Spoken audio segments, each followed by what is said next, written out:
پہلا پارہ سورہ بقرہ کی 33 آیات کی تفسیر آپ حضرات نے سماعت فرما لی ہے۔ آج انشاءاللہ تعالی آیت نمبر 34 کی تفسیر آپ حضرات کی خدمت میں بیان ہوگی۔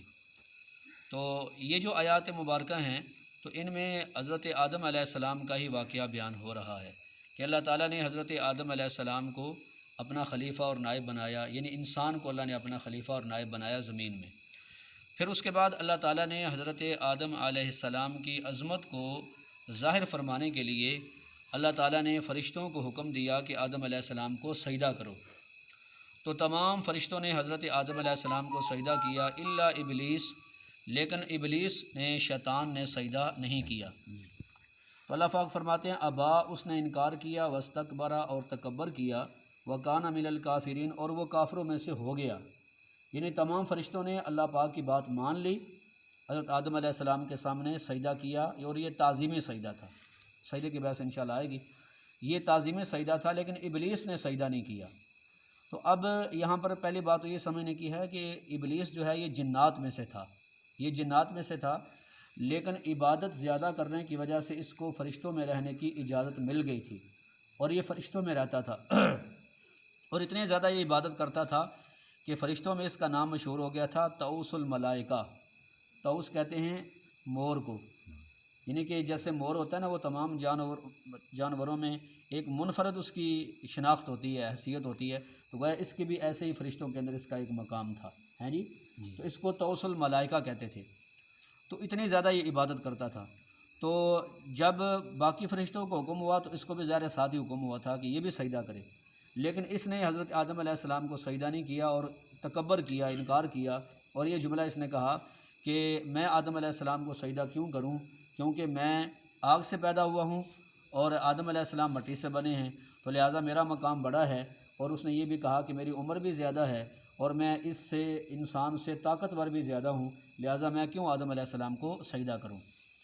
تو اب ایک ہے سجدہ نہ کرنا، اس نے آدم علیہ السلام کو سجدہ نہیں کیا، اور ساتھ یہ کہ اللہ کے حکم کا مقابلہ بھی کیا، کیونکہ اللہ پاک نے فرمایا تھا آدم علیہ السلام کو سجدہ کرو، تو اس نے آگے سے کہا تھا میں سجدہ نہیں کرتا۔ کیوں نہیں کرتا؟ اللہ کا حکم کا مقابلہ کرتے ہوئے کہا کہ میرا مقام بڑا ہے، میری عمر بھی زیادہ ہے، میں آدم علیہ السلام سے زیادہ طاقتور بھی ہوں انسان سے، لہذا اس لیے میں سجدہ نہیں کرتا۔ تو اللہ کے حکم کا اس نے مقابلہ کیا، اس وجہ سے اللہ فرماتے ہیں یہ کافروں میں سے ہو گیا۔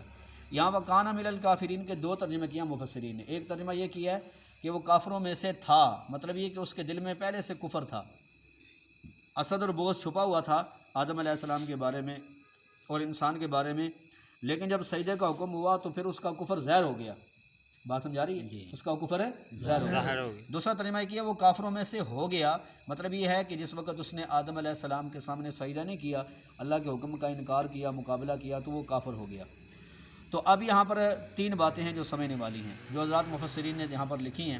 پہلی بات تو یہ ہے کہ یہ جو ابلیس ہے نا، ابلیس کو ابلیس اس لیے کہتے ہیں کہ ابلیس کا معنی ہے مایوس ہو جانے والا، کیونکہ جس وقت اللہ تعالیٰ نے حضرت آدم علیہ السلام کو انسان کو خلیفہ بنانے کا ارادہ ظاہر فرمایا، تو اس کے پہلے خیال میں یہ تھا کہ مجھے زمین میں خلیفہ بنایا جائے گا، مجھے زمین میں نائب بنایا جائے گا۔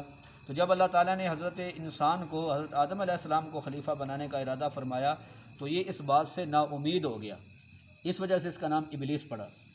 اور دوسرا مفسرین نے لکھا ہے کہ ابلیس کی وجہ یہ بھی ہے کہ چونکہ یہ اللہ کی رحمت سے بھی اللہ پاک نے اسے نا امید کر دیا، کیونکہ ظاہر بات ہے جب اللہ کے حکم کا اس نے مقابلہ کیا، انکار کیا، تو اللہ پاک نے اس کو اپنے بارگاہ سے نکال دیا، مردود کر دیا۔ تو اب یہ اللہ کی رحمت سے نا امید ہو گیا، اس وجہ سے اس کو ابلیس کہا جاتا ہے۔ پہلے اس کا نام حارث تھا یا عزازیل تھا، یہ دو نام لکھے ہیں حضرات مفسرین نے کہ اس کا نام حارث تھا یا عزازیل تھا۔ تو ابلیس نام اس لیے پڑا کہ اللہ کی رحمت سے کیا ہو گیا؟ مایوس، سارے بولیں مایوس اور نا امید ہو گیا، اس وجہ سے اس کا نام ابلیس پڑا۔ اللہ تعالیٰ نے حضرت آدم علیہ السلام کا جس وقت کے پتلا بنایا، تو پتلا بنانے سے پہلے اللہ تعالیٰ نے فرشتوں کو فرمایا کہ زمین سے مٹی لے کر آؤ، ایک مٹھی مٹی۔ تو فرشتوں نے تمام زمین سے تھوڑی تھوڑی مٹی اٹھائی اور اللہ پاک نے حضرت آدم علیہ السلام کا پتلا بنایا، اور اس کے بعد آدم علیہ السلام کا جو پتلا یہ 4 مہینے ایسے ہی پڑا رہا، اور بالکل ایسے ٹھیکری کی طرح ہو گیا، جو بجنے لگتی ہے نا ٹھیکری، ہیں جی، تو ٹھیکری کی طرح بجنے لگا۔ اور یہ جو ابلیس تھا یہ وہاں پر آتا جہاں آدم علیہ السلام کا پتلا رکھا ہوا تھا، اور بار بار اس کو دیکھتا اور تعجب کرتا اور کہتا کہ اللہ پاک نے اس کی کیا ضرورت ہے، اللہ تعالیٰ اسے کیوں بنانے لگے ہیں خلیفہ اور نائب، اور اگر اللہ تعالیٰ نے مجھے اس کے اوپر قبضہ دیا تو میں اس کو ضرور گمراہ کروں گا، تو اس طرح کی باتیں یہ کرتا تھا۔ پھر اس کے بعد اللہ تعالیٰ نے حضرت آدم علیہ السلام کو جس وقت ان میں روح ڈال دی اور وہ پورے انسان بن گئے، تو اس کے بعد اللہ پاک نے پھر یہی فرمایا کہ آدم علیہ السلام کو سجدہ کرو تاکہ ان کی عظمت لوگوں کے سامنے ظاہر ہو۔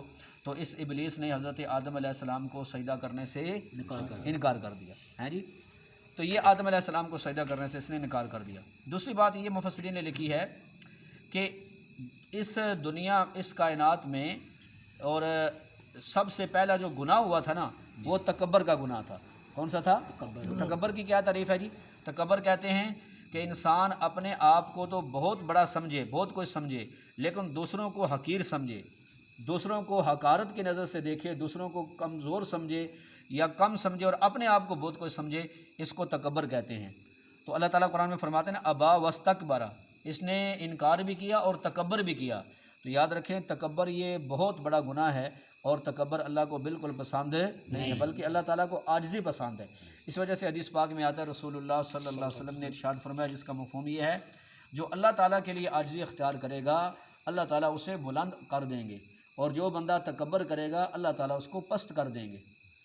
اور ایک حدیث میں آتا ہے کہ جس کے دل میں ایک رائی کے برابر بھی تکبر ہوگا وہ جنت میں نہیں جائے گا، وہ جنت میں نہیں جائے گا۔ لہذا تکبر سے جتنا ہو سکے ہمیں پرہیز کرنا چاہیے، اس سے ہمیں بچنا چاہیے اور عاجزی اپنے اندر پیدا کرنی چاہیے۔ تو شیطان نے تکبر کیا، اس وجہ سے اللہ تعالیٰ نے اسے مردود کر دیا اور اپنے بارگاہ سے اسے نکال دیا۔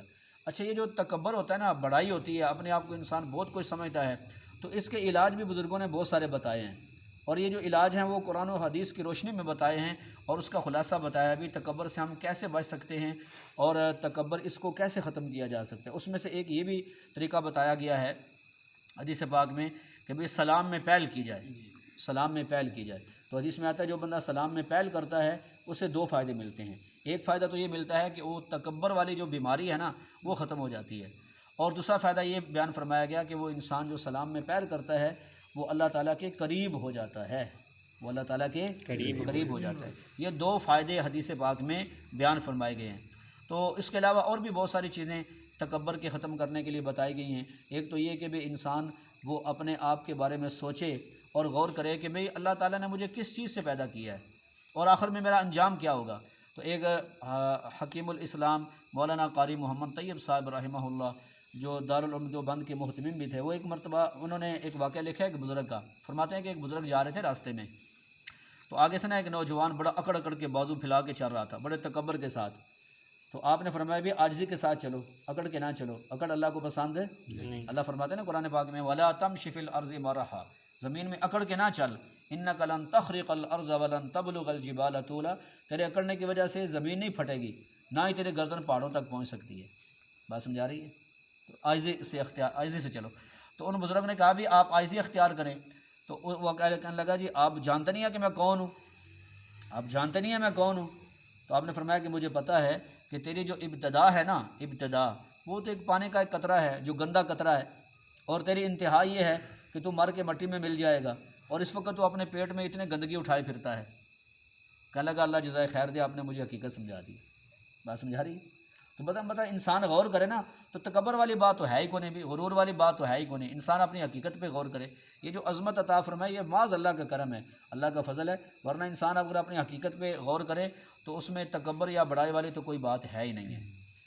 اور قرآن پاک میں بھی اللہ تعالیٰ نے اپنے جو بندے ہیں نا، ہیں جی خاص بندے اللہ کے مومن بندے، ان کے اللہ تعالیٰ نے جو صفات بیان فرمائی ہیں تو ان میں سے ایک صفت یہ بھی ہے وَعِبَادُ الرَّحْمَنِ الَّذِينَ يَمْشُونَ عَلَى الْأَرْضِ هَوْنًا، کہ رحمان کے بندے وہ ہیں جو زمین پر بڑی عاجزی کے ساتھ چلتے ہیں، بڑی عاجزی کے ساتھ۔ ایسے بزرگان دین فرماتے ہیں کہ اگر انسان میں تکبر کی بیماری ہو تو اس کا ایک حل یہ بھی ہے کہ انسان اللہ کی مخلوق کی خدمت کیا کرے، جو بھی ہے صفائی کا انتظام ہے، اس کے علاوہ باقی جو خدمات ہیں، تو خدمت اللہ کی مخلوق کی جو بندہ کرتا ہے تو اس سے بھی آہستہ آہستہ وہ تکبر والی بیماری ختم ہو جاتی ہے۔